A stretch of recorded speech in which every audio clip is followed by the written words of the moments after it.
Once upon a time, in a far-off kingdom, there lived a wealthy merchant with 3 daughters. The youngest, Belle, was the most beautiful and kind-hearted of them all. She loved to read and dreamt of adventures far beyond her village. Despite her beauty, Belle was humble and gentle, and her sisters, who were jealous of her, often teased her. One day, the merchant received news that one of his ships, thought lost at sea, had returned to port. Overjoyed, he set out at once, promising to bring back gifts for his daughters. While her sisters asked for fine dresses and jewels, Belle requested only a single rose. Upon arriving at the port, the merchant discovered that his ship's cargo had been seized to pay off debts, leaving him as poor as before. Disheartened, the merchant began his journey home. As night fell, he became lost in a dense forest. Cold and hungry, he stumbled upon a magnificent castle and entered, hoping to find shelter. Inside, he found a grand feast laid out, but no one in sight. Gratefully, he ate and then fell asleep in one of the luxurious beds. The next morning, as he was about to leave, the merchant saw a beautiful rose garden. Remembering Belle's request, he picked a single rose. Suddenly, a fearsome beast appeared, furious at the merchant's theft. "You shall pay for this with your life," the beast roared. Terrified, the merchant begged for mercy and explained the rose was for his daughter. The beast considered this and then said, "Very well, you may go, but in exchange, you must send your daughter to live here in your place.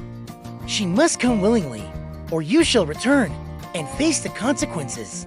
The merchant returned home, sorrowful and ashamed. When Belle saw the rose and heard what had happened, she bravely decided to go to the castle in her father's place. "Do not worry, father. I will go to the beast. Perhaps he will not be as terrible as he seems." Belle arrived at the castle, where the beast greeted her with surprising gentleness. He showed her to a beautiful room and assured her that she was free to roam the castle, except for one forbidden swing. Though she was initially afraid, Belle soon discovered that the beast was not cruel, but lonely and sad.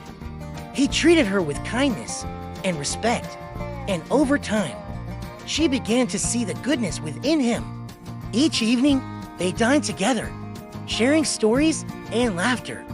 The beast, enchanted by Belle's beauty and spirit, asked her every night if she would marry him. Gently, she declined, saying she needed more time.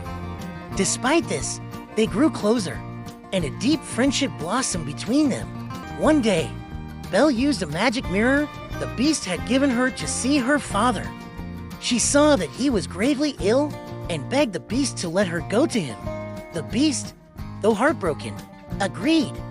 "Go to your father," he said, "but promise to return in a week, or I shall surely die of a broken heart." Belle returned home and nursed her father back to health. Her sisters, envious of her fine clothes and the love the beast had for her, schemed to keep her from returning to the castle. They pretended to be kind and begged her to stay longer. Belle, feeling guilty, extended her visit, but each day she longed to return to the beast. One night, Belle had a terrible dream that the beast was dying. She awoke in tears, realizing how much she loved him. Without a moment's hesitation, she set off for the castle. When she arrived, she found the beast lying in the rose garden, weak and fading. "Beast, I'm back! Please don't die," she cried, her tears falling on his fur. "I love you." At that moment, a brilliant light surrounded the beast, and he began to transform. Before Belle's astonished eyes, the beast became a handsome prince. The enchantment that had turned him into a beast was broken by Belle's love. The prince explained that a wicked enchantress had cursed him to live as a beast until someone could love him, despite his appearance. Belle's courage and love had saved him. The castle and its inhabitants, who had also been under the spell, returned to their original forms. Belle and the prince were married in a grand celebration. The kingdom rejoiced, for the tale of their love had spread far and wide, bringing hope and joy to all who heard it. Belle and the prince ruled with kindness and wisdom, ensuring that their kingdom was a place of peace and happiness. And so, Belle and her prince lived happily ever after, their love proving that true beauty comes from within